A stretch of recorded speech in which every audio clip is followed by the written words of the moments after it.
So a few years ago, a couple of friends of mine asked me if I wanted to join them for a campaign of D&D. That's Dungeons & Dragons for those who are uninitiated. This is of course the wildly popular tabletop role-playing game. You create characters and they fall into specific classes and races, and you join a party and go on adventures led by a dungeon master.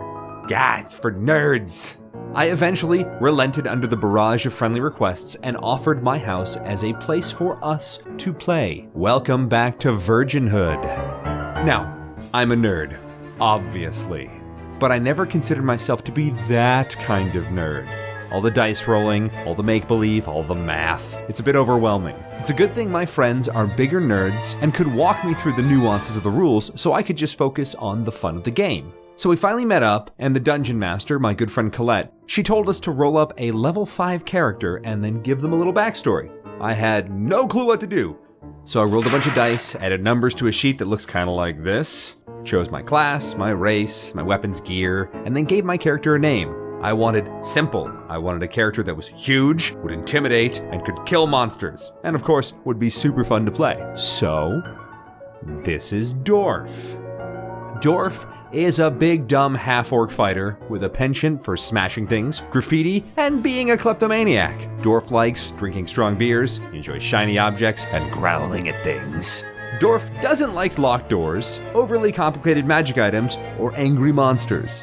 So, Dorf's basic backstory included something about being traded as a labor slave in his youth and then being rescued by a mercenary group, in which he was hired for his muscle and penchant for violence. Being a kleptomaniac and childishly simple, the company kind of tired of him, and they left him one night at a tavern/inn in a small town called Hawkinsville. This is where Dorf's adventure really begins. So, let me paint this picture for you. There's a 7.5-foot, 320-pound grayskin armored slab of murder. He carries with him a great club in 2 hands and has a magical floating spiked tower shield that follows him around. So he's waiting patiently in the basement tavern of the inn for his mercenary buddies to come collect him, pick him up, and go on their next adventure. And they never do. Nonplussed by this predicament, he just kind of hangs out and drinks some delicious dwarven stout and just minds his own damn business. In the same tavern, there are a myriad of townsfolk in regular clothing, eating and drinking, though a few more interesting looking characters catch Dorf's eye. In the corner, there's a brooding figure in a brown cloak with a longbow and just leaned up against his otherwise empty table, drinking his beer,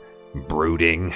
At the bar, we have a vaguely female-shaped figure with her head wrapped, gloves on, a spiked mace on her belt, and a powerful aura around her, conversing with the tavern keeper. Finally, walking between the tables is a loud, boisterous professor type with spectacles and a jacket with tons of little pockets. That last figure walks up to Dorf and makes a comment along the lines of, My, you're a strong-looking fellow. The name is E.G. Wallaby, at your service." So the pleasantries were made briefly before a terrified scream rose from the kitchen and smoke began pouring out of the door. Wallaby's ears perked up and the woman figure unslings her spiked mace and says something to the tavern keeper that makes her eyes widen. The cloaked figure in the corner sighs heavily, finishes his drink, and then grabs his arrows and his bow and his sword and just kind of walks towards whatever's happening. So soon after all this, the kitchen door opens and a bloodied cook stumbles out yelling, "They're coming! They're coming!"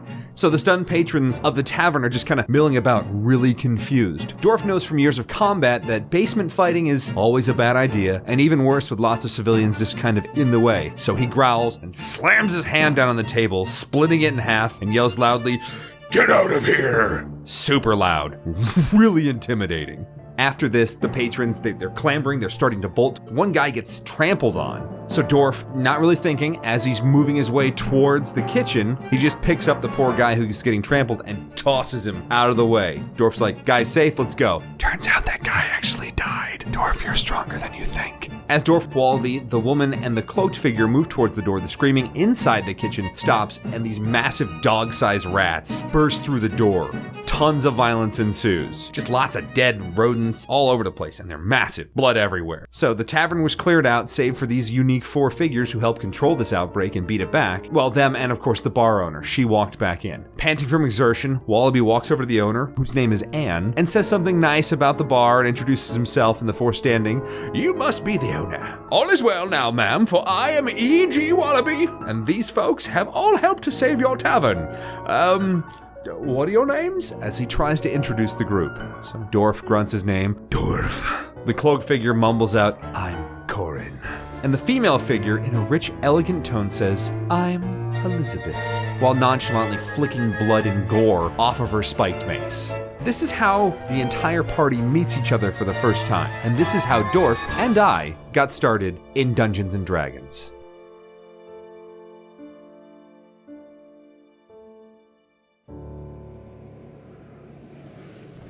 Hi, it's GingerBear. Thanks for watching this film. If you like what you saw, go ahead and hit that like button down there. If you like what I make, I got a subscribe button somewhere over here, and last week's video is over here. I'd love to hear your feedback. Please leave a comment in the comment section, and let me know if you like this kind of storytelling. I can make more. It just takes a long time for me to do it. Thanks again for watching, and I'll see you guys whenever I make another video.